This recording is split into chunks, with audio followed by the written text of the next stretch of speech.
रेल्वेच्या अपघातात कॉलेज युवकाचा मृत्यू। विश्रामबाग रेल्वे स्टेशन परिसरातील घटना। विश्रामबाग रेल्वे स्टेशन परिसरात रेल्वेच्या अपघातात कॉलेज युवकाचा मृत्यू झाला।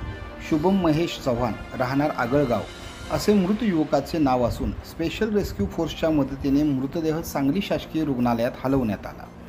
या घटनेची नोंद विश्रामबाग पोलीस ठाण्यात झाली आहे।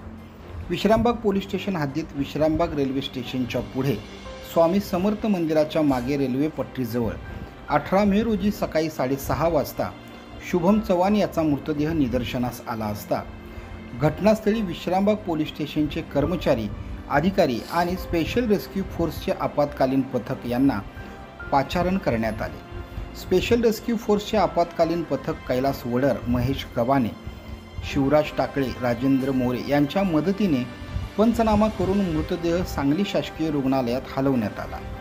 मयत शुभम चव्हाण हे आगळगाव येथे राहत असून तो वॉलचंद कॉलेजमध्ये शिक्षण घेत आहे।